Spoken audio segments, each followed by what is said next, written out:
Bertemu lagi dalam channel Cikgu Save Tutorial. Kali ini kita akan membincangkan bab kedua, iaitu pasaran barang dan harga. 2.2 penawaran. Di bawah subtopik faktor-faktor yang mempengaruhi penawaran. Terdapat dua objektif bagi perbincangan ini, iaitu yang pertama, objektif yang pertama adalah mengenal pasti faktor-faktor yang mempengaruhi penawaran.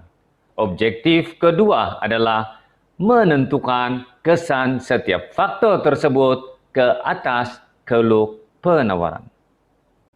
Faktor yang pertama adalah harga barang itu sendiri. Harga barang itu sendiri merupakan faktor utama yang mempengaruhi kuantiti ditawarkan. Kuantiti yang ditawarkan akan bertambah sekiranya harga barang itu meningkat. Sebaliknya, kuantiti yang ditawarkan akan berkurang jika harga barang tersebut jatuh. Terdapat hubungan positif antara harga sesuatu barang dengan kuantiti yang ditawarkan. Ini selaras dengan hukum penawaran yang mengatakan semakin tinggi tingkat harga, maka semakin banyak kuantiti ditawarkan, dan semakin rendah harga, maka semakin sedikit kuantiti ditawarkan. Satu perkara yang perlu kita ketahui, perubahan harga barang itu sendiri tidak akan mengalihkan keluk penawaran, tetapi dia hanya berlaku pergerakan di sepanjang keluk tersebut. Faktor kedua yang mempengaruhi kuantiti ditawarkan adalah harga barang lain. Terdapat dua jenis barang yang berkaitan, yaitu barang penawaran bertanding dan barang penawaran bersama. Satu perkara yang perlu diingat dalam perbincangan ini adalah konsep barang pengganti dan barang penggenap tidak digunakan pakai dalam perbincangan faktor-faktor mempengaruhi penawaran. Oke, sekarang kita akan lihat kumpulan barangan yang pertama, yaitu barang penawaran bertanding. Barang penawaran bertanding merujuk kepada dua jenis barangan yang berbeza, tetapi menggunakan faktor pengeluaran yang sama. Sebagai contohnya adalah getah dan kelapa sawit. Kedua-dua jenis tanaman ini menggunakan faktor pengeluaran yang sama, yaitu tanah. Oleh itu, pengeluar terpaksa memilih sama ada menanam getah atau menanam kelapa sawit. Ini karena getah dan kelapa sawit tidak boleh ditanam bersama dalam sebidang tanah yang sama. Oleh itu, pengeluar terpaksa memilih tanaman manakah yang dapat memaksimumkan keuntungan. Dengan itu, sekiranya harga getah meningkat, maka pengeluar akan menanam lebih banyak getah berbanding kelapa sawit. Oleh itu, kebanyakan faktor pengeluaran tanah digunakan untuk penanaman getah, dan semakin kurang kawasan tanah digunakan untuk penanaman kelapa sawit. Ini akan menyebabkan pengeluaran getah meningkat, tetapi pengeluaran kelapa sawit berkurangan. Maka keluk penawaran bagi kelapa sawit akan beralih ke kiri. Contoh lain yang kita akan lihat adalah ayam daging dan ayam telur. Ayam daging dan ayam telur tidak boleh diternak dalam kawasan yang sama. Maka pengeluar ataupun penternak terpaksa memilih sama ada menternak ayam daging atau menternak ayam telur. Ini akan menyebabkan Sekiranya harga ayam daging meningkat, maka pengeluar akan menternak lebih banyak ayam daging. Oleh itu, penternakan ayam telur akan berkurangan dan seterusnya menyebabkan penawaran telur berkurangan dan keluk penawaran telur beralih ke kiri. Kumpulan barangan kedua adalah barang penawaran bersama. Barang penawaran bersama merujuk kepada dua jenis barangan yang dikeluarkan secara bersama dalam proses pengeluaran. Ini merujuk kepada pengeluaran sampingan bagi sesuatu barangan. Sebagai contohnya, santan kelapa dengan sabut kelapa. Apabila pengeluar meningkatkan pengeluaran santan kelapa, maka pengeluaran sampingan atau barangan sampingan adalah sabut kelapa. Oleh itu, apabila harga santan kelapa meningkat, pengeluar akan menambahkan pengeluaran santan kelapa. Dalam masa yang sama, pengeluaran sabut yang boleh digunakan untuk membuat tali juga akan meningkat. Maka pengeluaran sabut atau penawaran sabut beralih ke kanan. Contoh lain bagi barang penawaran bersama adalah daging lembu dan kulit lembu. Daging lembu dan kulit lembu akan dikeluarkan bersama semasa proses menyembelih lembu. Ini bermakna sekiranya harga daging lembu meningkat, maka pengeluar akan mengeluarkan lebih banyak daging lembu. Dan dalam masa yang sama, pengeluaran kulit lembu juga turut meningkat. Kulit lembu boleh dijadikan sebagai perhiasan ataupun menghasilkan tikar kulit. Ini bermakna apabila harga daging lembu meningkat, maka pengeluaran kulit lembu yang menjadi barang sampingan juga akan turut meningkat. Maka keluk penawaran kulit lembu beralih ke kanan. Faktor ketiga adalah harga input. Harga input merujuk kepada upah buruh dan sewa tanah serta kos bahan mentah. Jika harga input meningkat, maka kos pengeluaran akan turut meningkat. Sebagai pengeluar yang rasional, dia terpaksa mengurangkan pengeluaran, mengurangkan kuantiti keluaran bagi memaksimumkan keuntungan. Ini akan menyebabkan pengeluaran sesuatu barangan akan berkurangan dan keluk penawaran beralih ke kiri.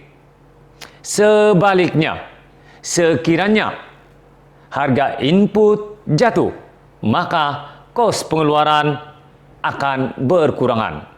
Dengan itu, pengeluar yang rasional akan menambah kuantiti pengeluaran dan penawaran barangan tersebut akan meningkat dan keluk penawaran akan beralih ke kanan. Satu contoh lain yang kita boleh lihat adalah antara ayam yang diternak dengan bajak ayam. Bajak ayam merupakan input kepada penternakan ayam. Apabila harga bajak ayam meningkat, maka kos pengeluaran untuk penternakan ayam akan turut meningkat. Dengan itu, pengeluar terpaksa mengurangkan penternakan ayam atau mengurangkan jumlah ayam yang diternak bagi mengurangkan kos pengeluaran. Dan kesannya, akibat daripada kenaikan harga bajak ayam, maka jumlah keluaran ayam atau daging ayam akan berkurang. berkurangan dan keluk penawaran ayam akan beralih ke kiri. Seterusnya, faktor keempat adalah teknologi. Teknologi merupakan salah satu faktor yang sangat memainkan peranan penting dalam menentukan penawaran sesuatu barangan. Tingkat teknologi atau penggunaan teknologi merujuk kepada sama ada pengeluar menggunakan teknologi moden ataupun menggunakan teknologi yang rendah atau mungkin teknologi tradisional. Kita boleh lihat satu contoh, seperti proses membajak sawah. Sekiranya pengeluar menggunakan teknologi yang moden, teknologi tinggi, yaitu traktor 4 roda, maka pengeluar tersebut boleh membajak kawasan sawah atau tanah dengan luas dalam masa yang singkat. Ini menunjukkan penggunaan teknologi moden akan menyebabkan pengeluaran menjadi lebih produktif. Sebaliknya, sekiranya pengeluar menggunakan teknologi tradisional seperti tenggala yang ditarik oleh kerbau, maka ini akan menyebabkan proses pengeluaran menjadi tidak produktif.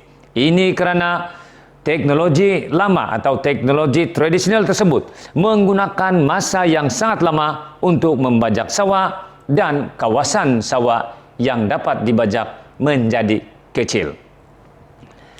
Begitu juga dengan proses penghasilan beras ataupun proses untuk mengasingkan sekam daripada beras. Kita boleh lihat satu contoh.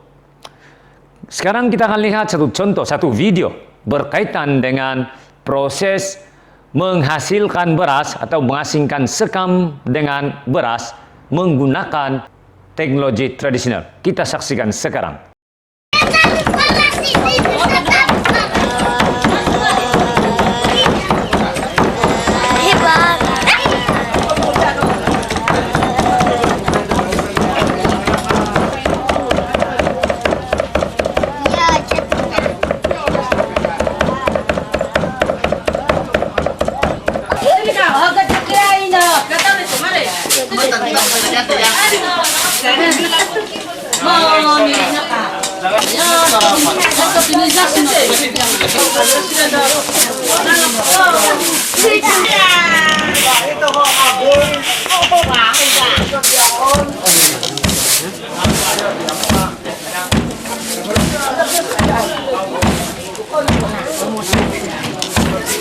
Oke, video tersebut menunjukkan satu proses mengasingkan sekam dari beras dengan menggunakan antan dan lesung.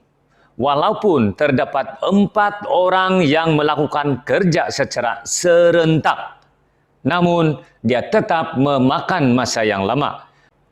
Begitu juga tadi apabila kita lihat proses menampi untuk mengasingkan sekam dari beras tersebut, maka dia masih menggunakan kaidah tradisional yang memakan masa yang lama. Dengan itu, kita boleh simpulkan di sini. Jika menggunakan teknologi yang modern, teknologi yang tinggi, maka pengeluaran akan menjadi lebih produktif dan penawaran barangan beralih ke kanan. Sebaliknya, jika menggunakan teknologi rendah atau teknologi tradisional, maka pengeluaran menjadi kurang produktif dan proses pengeluaran menjadi lambat. Akhirnya penawaran berkurangan dan keluk penawaran beralih ke kiri. Faktor kelima adalah dasar kerajaan. Dasar kerajaan boleh dilihat dari segi sistem percukaian dan subsidi.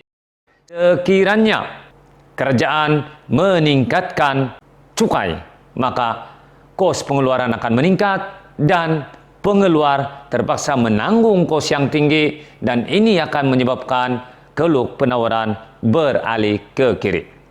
Begitu juga dengan sistem subsidi ataupun subsidi yang diberikan oleh kerajaan.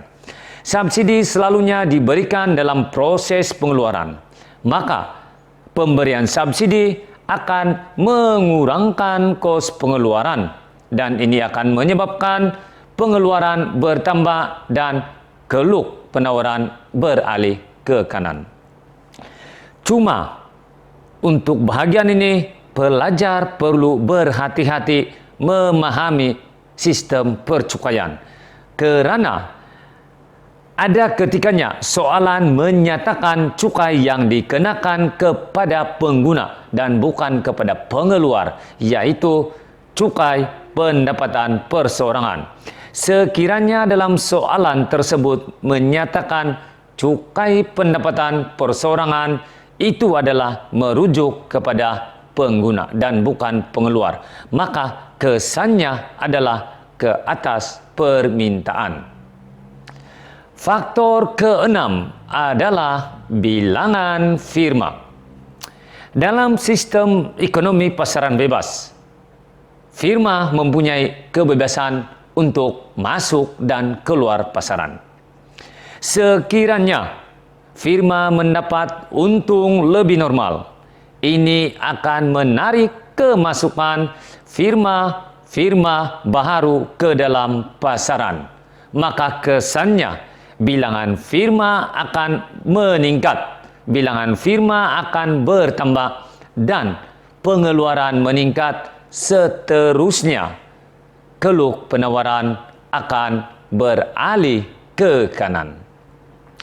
Tetapi sekiranya firma mengalami kerugian atau untung kurang normal, maka firma-firma yang tidak mampu bersaing terpaksa menutup operasi dan meninggalkan industri. Ini akan menyebabkan bilangan firma dalam pasaran akan berkurangan dan kesannya pengeluaran barangan menjadi sedikit dan keluk penawaran beralih ke kiri. Faktor yang ketujuh adalah jangkaan harga masa hadapan. Sekiranya seorang pengeluar menjangkakan harga sesuatu barang akan meningkat pada masa depan, maka pengeluar yang rasional, dia akan mengurangkan pengeluaran pada masa kini dengan tujuan untuk mendapatkan keuntungan yang banyak, yaitu dengan cara menambahkan pengeluaran pada masa depan. Maka kesannya pengeluaran masa kini berkurangan dan keluk penawaran beralih ke kiri. Sebaliknya, sekiranya seorang pengeluar menjangkakan harga sesuatu barang akan jatuh pada masa depan, maka pengeluar yang rasional akan menambahkan keluaran pada masa kini dengan tujuan untuk memperoleh lebih banyak keuntungan. Kesannya pengeluaran akan bertambah dan keluk penawaran beralih ke kanan. Dengan itu, kita sudah membincangkan 7 faktor yang mempengaruhi penawaran. Bagaimanapun, untuk perbincangan ini, Cikgu lebih fokus kepada pemahaman konsep tanpa merujuk kepada keluk, atau dengan kata lain tanpa bantuan gambar rajak. Ini karena tujuan cikgu adalah semua pelajar dapat memahami secara terperinci dari segi konsep-konsep yang mempengaruhi penawaran. Dan pada pertemuan yang akan datang, pada tutorial yang akan datang, cikgu akan bincangkan bagaimanakah setiap faktor tersebut menyebabkan peralihan keluk penawaran. Dan perbincangan itu cikgu akan gambarkan ataupun dengan bantuan gambar rajak.